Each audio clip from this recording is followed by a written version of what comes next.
Hey guys, we are back. Whoops, with another episode of How High the Moon. I just like calling them episodes now that we talked about in class, and how when we do a recap, right? Like when we talk about what happened last time before we started, it was kind of like a TV commercial or like the beginning of a TV show where they do that. I just had a little mint. Okay, so we are back. Ella is in Boston. Right. She left Buckaloo, South Carolina to go be with her mom for a little bit. She doesn't know how long. She wants to stay there forever. Doesn't seem like mom's got plans for that because things are not really set up for her. Mom didn't know about where she was going to go to school, or like when school would start, or when she would start, how things would look, any of that kind of stuff, which are kind of details that, like, if somebody was going to have you stay there with them, that they would have, right? They would know that information. So we know that happened. She's trying to find out who her daddy is. She doesn't know. She did find a mysterious JP that existed to see if she's thinking maybe that might be her daddy, except that when he wrote the stuff, um, based on the postmark, which is the number on the date on the mail, that she was already 4 years old. So that would have been something that had happened um, after.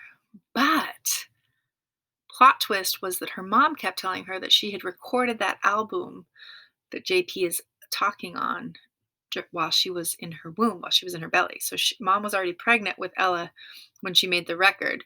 Um, but then she's having these conversations with him when she's already 4 years old, which is a little bit later. So that was one plot twist. And then the second plot twist is that it turns out that maybe Helen, the roommate, is a little bit more than the roommate. Okay, so they are in Boston. They are the big city. The other thing too that they discovered was that Ella found out, like, that things aren't segregated like they are in the South, right? So that things aren't separate. So in the South, like, there was stuff that whites only and then blacks only things. Whereas in Boston, which is up in the North, that didn't exist. Like, blacks could use whatever they wanted. Black people could go on, use the water fountains was one example, or the bathrooms, that they weren't segregated. They weren't separated from the rest, which is kind of exciting and cool. And that was new for Ella. So all right, let's get started for today. Also, this is a very short chapter, so I think I'm going to read 2 chapters today. That's okay with you. All right, let's see how we do. All right, Ella. I've been staying with Mama and Helen for nearly 3 weeks. In that time, Mama had managed to get a few extra days off on account the manager liked her and appreciated that she wanted to spend time with her visiting daughter. But a lot of the time, I whiled away the hours cleaning and prettying up the apartment, reading, dancing, playing with my corn husk dolls, and sleeping more than I was used to. I was happy to be there, but I was getting restless. I kept reminding myself that once I started up at my new school, Mama's work schedule wouldn't be a problem at all. I was getting used to Mama's schedule and her habits. Days she worked at the naval yard, she usually finished up by 4 in the afternoon. But Mama was serious about her sleep. Most days, she'd get home, kick off her boots, and climb right into bed. She came to life at night, but I was sleeping most of that time. Instead, I tried to keep her up so we could do stuff together in the evenings. Mama! I ran to her when she came through the door one afternoon and threw my arms around her. She put her arms around my shoulders but didn't wrap me tight.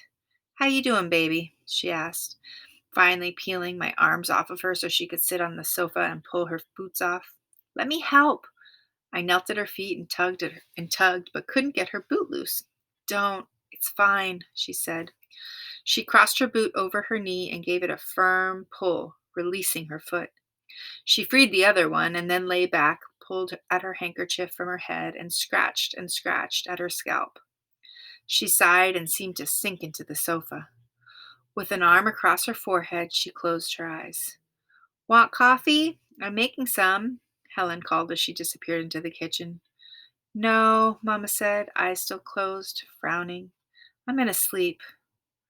"Christmas is so close, Mama. Can we get our tree?" It was less than a week away. Still, the words floated in the room. Mama didn't say nothing, only sighed heavy and loud. Then she stood. "I'm gonna get some sleep, baby. Mama's had a long day." She touched my shoulder as she went, but didn't look at me. The bedroom door closed quietly behind her. Aside from Helen's careful puttering in the kitchen, the apartment was silent. The room got dark fast as the afternoon slipped into evening. I went to the window and watched the people bustle about, the streetlights come on, the cars slow down.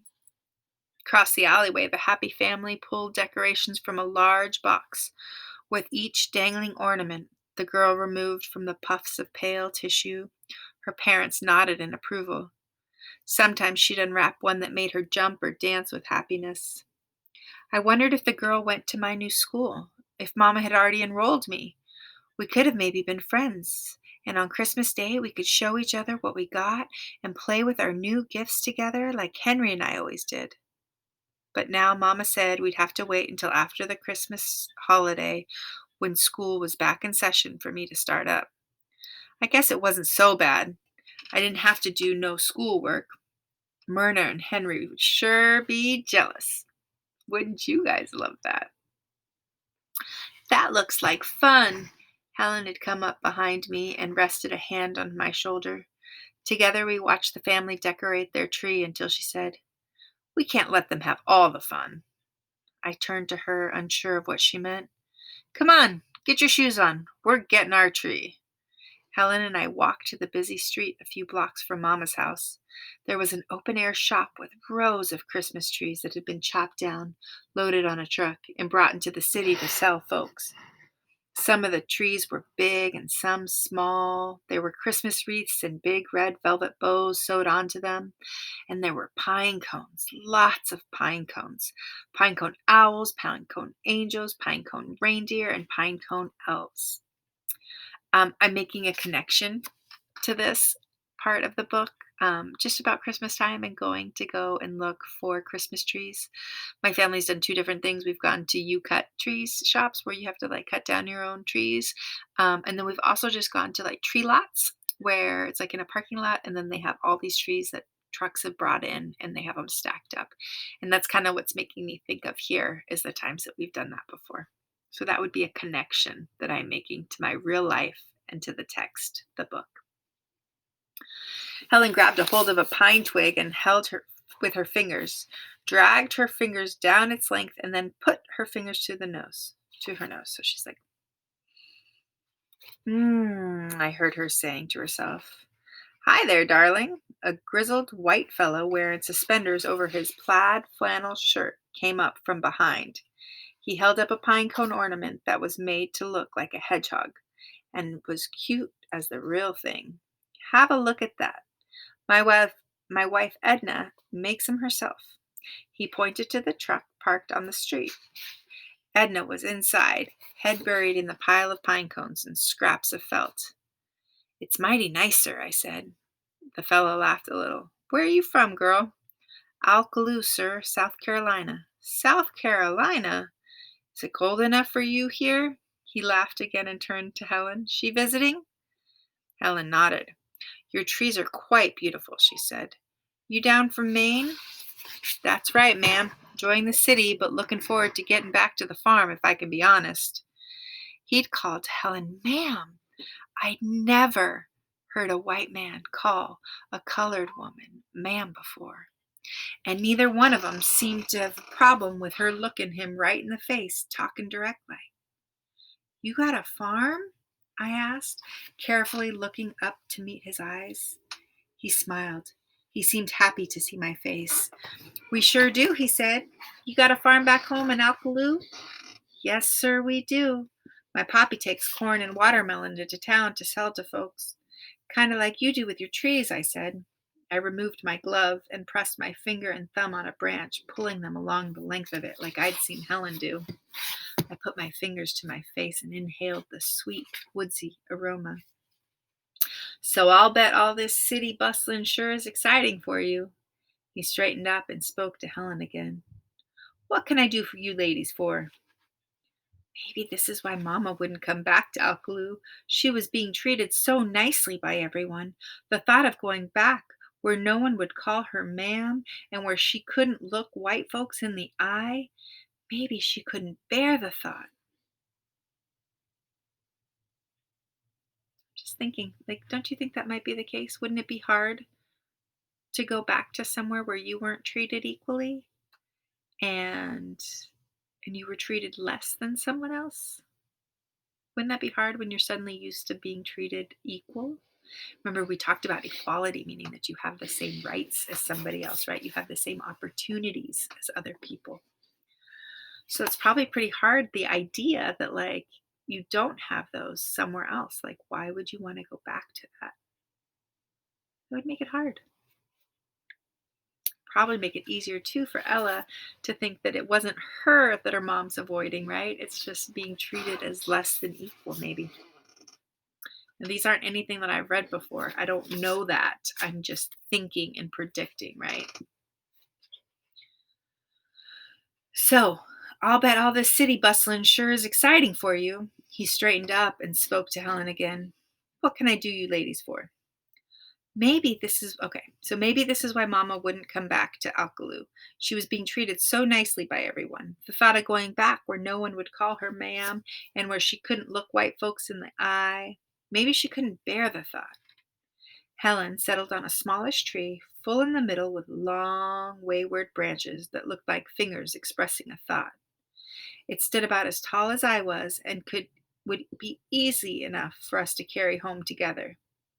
She said that it was the perfect size for the apartment, but I knew that it really came down to what she could afford to buy. Mama would be tickled to death that we'd gone out and done this on our own.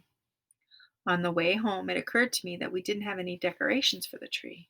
But Helen said she'd already figured that out. She quickly ducked into a small store and came out carrying a brown paper bag. We're going to get a little creative on this here tree, she said. I wasn't sure what she meant, but before I could ask anything else, she asked me, "You know any Christmas carols, Ella?" I sure did, and we sang the whole way home. Inside, the apartment was black as pitch. There wasn't a sound. We leaned the tree against the wall near the door. Lucille? Helen flipped on a lamp and walked to the bedroom, but she came back out just a moment later. Funny, she said as she went into the kitchen and stopped at the counter a moment, then turned to me, a small piece of paper in her hand. Well, seems your mama's headed out for a bit. When's she coming home? I knew I was too old to be whining, but why was Mama out? I thought she had said she was tired. So again, I don't know anything about this book, but more about this book than what I'd already read, but I'm kind of getting a feeling. How are you feeling? Does this sit right with you? Does something seem weird? Does something seem off? Kind of getting that bad feeling again that I got before. Um, When's she coming home? I knew I was too old to be whining, but why was Mama out? I thought she had said she was tired. I do not know, my darling. I do not know. I think Helen saw how sad I looked because she suddenly brightened and said, Be a dear and fill a pot with water, okay? When I went back to the living room with the pot, Helen was on the floor, securing our new tree into a metal stand near the window. Thank you, Ella. She filled the bowl of the metal stand with water and then walked back to me, inspecting the funny little tree. This one is unique. It's got personality, I nodded. That night, Helen and I sang along to Christmas carols on the radio while stringing the popcorn and cranberries she'd picked up from the store on our way home, and cutting out snowflakes from multicolored sheets of hard paper. I made a cardboard star for the top of the tree, and we covered it in tinfoil. Together, we made chicken with rice and greens. We made a plate for Mama, covered it in foil, and placed it on the kitchen table for her. Helen didn't seem to be concerned that it had gotten late and she was still out. But I couldn't understand it. Where was she? Didn't she know we'd be home waiting for her? Wondering where she was? Across the alleyway, the happy family's tree lights glowed in the colors of a rainbow. I had been asleep a while when I heard Mama come in. I kept my eyes closed as she leaned into the sofa, kissed my head, and then stumbled to the bedroom. All right, guys, that was one chapter, but I think I can read one more, if that's okay with you. So it's Ella again. I woke up first on Christmas morning. Henry and I never could sleep in on Christmas. I always had the hardest time falling asleep the night before. And then, in the morning, Henry's tiptoeing across his room to the hall, creak, squeak, creak, would make me jump right on up. We'd crept into the living room, careful not to elbow any furniture or step on the loose floorboard if we could manage. Someone was usually sleeping on the sofa at Christmas. Mama, Aunt Rhoda, or Uncle Teddy, so we had to be extra quiet. We'd go to the bed, nothing under our lovely tree but one of Granny's quilts wrapped around the bottom. But in the morning, there'd be presents. One newly arrived present underneath the tree for each of us. We'd take turns lifting and shaking them, pressing our ears up close to them for any clues as to what was inside. It was usually Granny. Um, It was usually Granny who appeared in the hall saying, "Now, now, put that down." Then she'd come over and pull us to her, kissing us and telling us how blessed she was for having such beautiful grandbabies. Granny made a point of reminding us that this wasn't just a day for presents. It was Jesus Christ's birthday, and it was a day for all of us to be thankful for what we had. I was thankful. Sure, Boston was different, but I was already catching on as to how to walk through the city streets, and the noise didn't bother me so much anymore. I definitely liked being able to take a sip of water whenever I needed to and not having to search for a colored fountain. And Helen didn't seem so bad. Most of all, though, it was just so good to be with my mama. I was thankful for that on this Christmas day. I'd counted the presents before I went to bed, but in the morning there were three new ones under the tree. There was one from Mama to Helen, and one from Helen to Mama, and a large present wrapped in a red paper with gold reindeer was addressed to me from Santa. It was beautiful. I almost didn't even want to open it up. The reindeer were sparkling gold silhouettes, and when you touched them, you could feel the rough glitter on the paper. I traced my fingers over them, trying to brush up some of the sparkles, but none came off. I went to the window and looked out. It was almost a ghost town. Where there had always been so much bustling about, there was none. It was strange. Across the way, though, the happy family was up. Well, at least the girl was. I could see the back of her, sitting on the floor facing her tree. Maybe she was praying. Soon her mama and daddy would join her, and the three of them would have the perfect Christmas together, surprising each other with special gifts and smothering each other with love. I wondered who my daddy was celebrating Christmas with. Did he have a wife now? A little boy or another girl? Was he missing Mama? Was he in California or still in South Carolina, unaware that he had a little girl that was thinking about him this Christmas morning? Merry Christmas! Helen's hair was tied in a kerchief like she and Mama sometimes wore to the yard. I could see shiny bobby pins holding together her curls through the little hole on the top. She wore her glasses but no makeup, not even her red swipe across the mouth. I liked her better like this. Merry Christmas, I said. Your mama's getting up and we'll be out in. Before she could finish, Mama came out of the bedroom, tying her housecoat. Good morning, lovely girl. Merry Christmas, she said. And her arms opened wide, and I ran to her and filled them.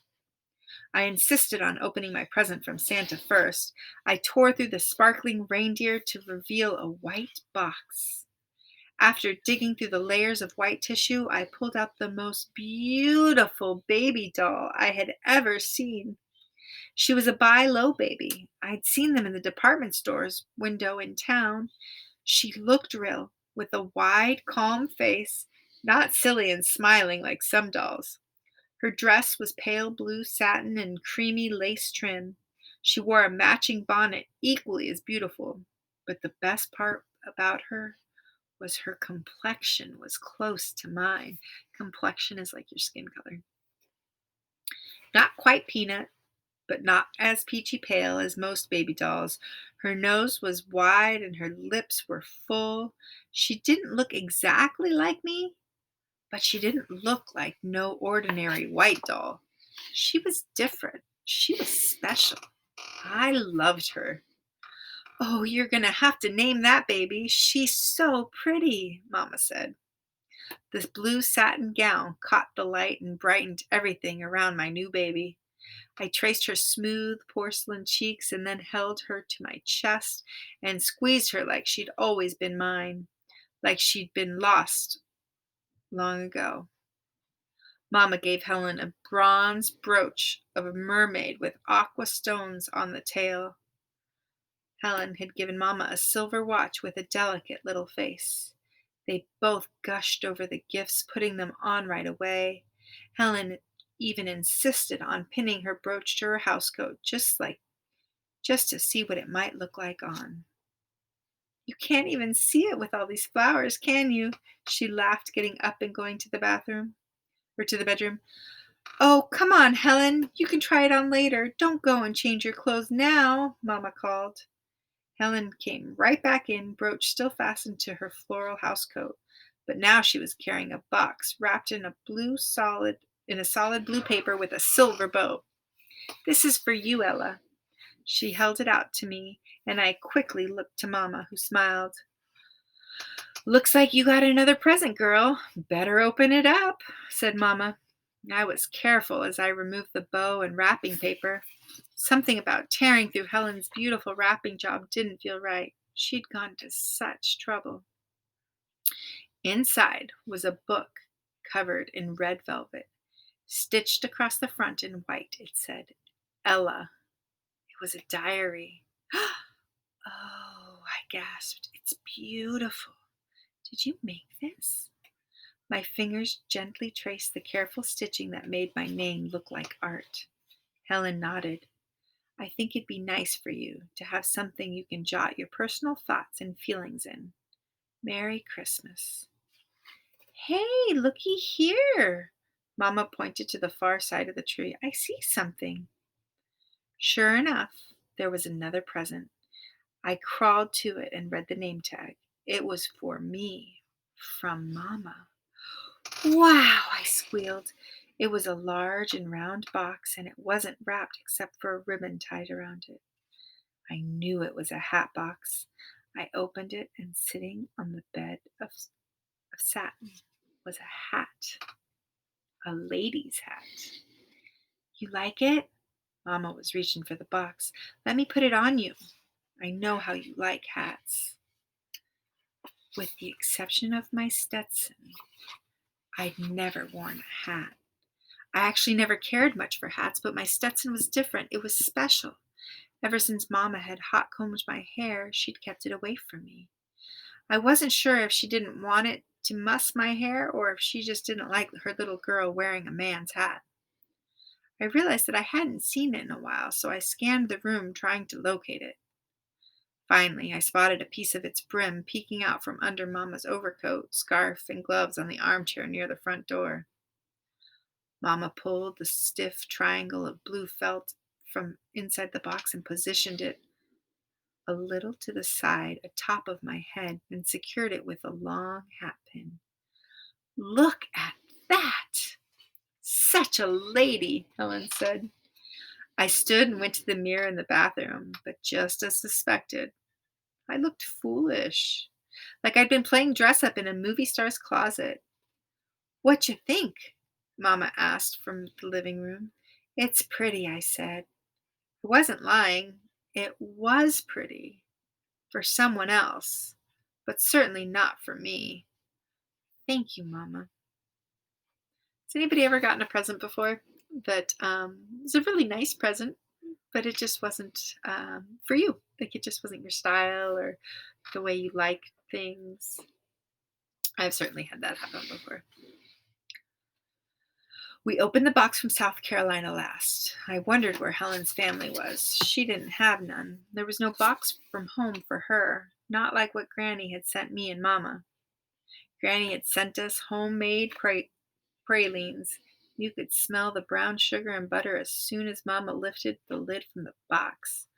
One bite into that sweet pecan candy, and it was back in Alcaloo, wrapped in Granny's arms with Poppy's delicious pipe smoke catching in my hair. I'd be scratching Bear behind his ears while trying to keep his snout away from my candy. I'd split my piece with Henry, and wouldn't have he would have finished his already. He always had such a sweet tooth. Inside the box from Granny was another box marked Ella. It contained red T-strap Mary Janes. It's a type of shoe. I knew that Granny was meeting me halfway to find decent Sunday school shoes. She knew I couldn't bear the thought of that shiny, black, patent leather ones like all the girls still wore. Far as I was concerned, them was baby shoes. The red ones were nice, though. Didn't look like baby shoes, and most important, they were different from everybody else's. I liked that. Myrna and Henry had both made me cards. Myrna's had a Christmas tree on the front with red balls hanging off its sides. Inside it said, Merry Christmas in red and green, and was signed Myrna. Henry's, of course, was a work of art. On the front, he'd drawn a picture of a girl. Even though it was the back of her, I knew it was supposed to be me because of her curly hair and her Stetson hat. She was looking up into the sky at a big old crescent moon surrounded by shimmering stars.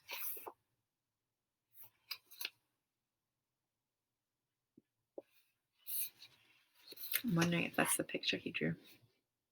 Inside, the girl was swinging from that same moon and smiling, and it said, May all your wishes come true this Christmas. I miss you. Your cousin, Henry. Well, isn't that something? Mama said, taking the card for me to have a better look. She and Helen both took turns studying it and saying, Wow, and what a talented boy. It's too bad he can't meet Alan, Helen said. Yes, Mama said, as she slipped on a pair of pale gloves a friend had given her. Some fella named Donald or Dudley that I had never met. Alan Crite is a very talented artist, Helen stood and walked to the closet. From inside, she continued talking. He's a draftsman for the shipyard, making drawings for them and such, but his paintings have been featured in New York's Museum of Modern Art and Boston's Museum of Fine Arts, all over. She reappeared and handed me a small pamphlet. He lives right down the street. The pamphlet was an advertisement for an Alan Roane Crite exhibition at the Boston Museum of Fine Arts. The front showed a colorful picture of women and children in all shades of brown, even mine, crowding a neighborhood street, much like the one right outside Mama's door. I turned the page and found a tiny square photo of Alan Roane Crite. I could barely believe my eyes. He was colored.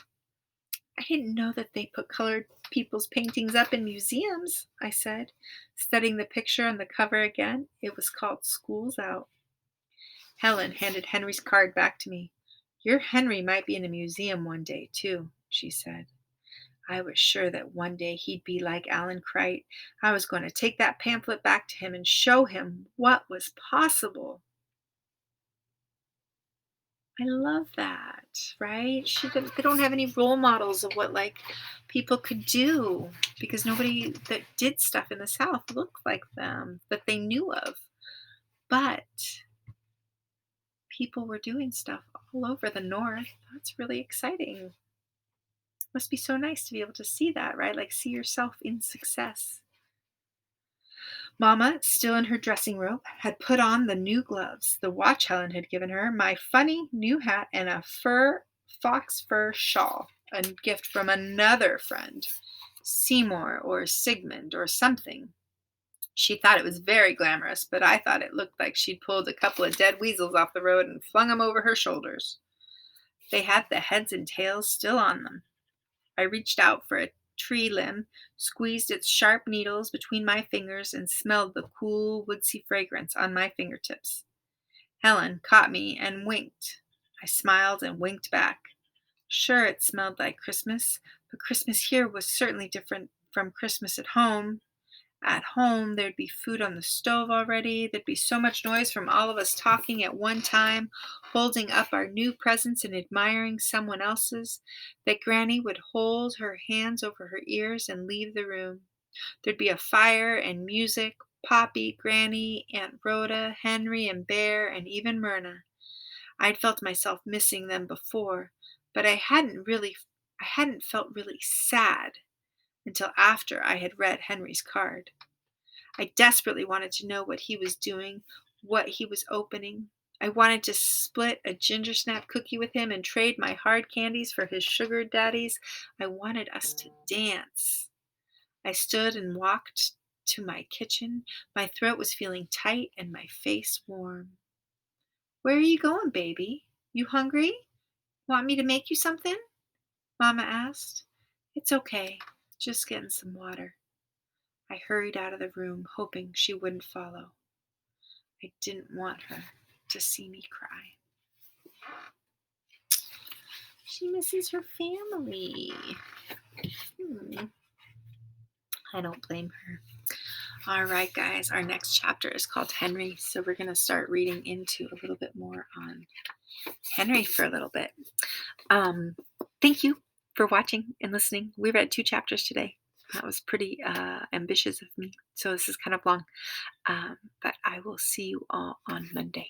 Have a great weekend. Bye.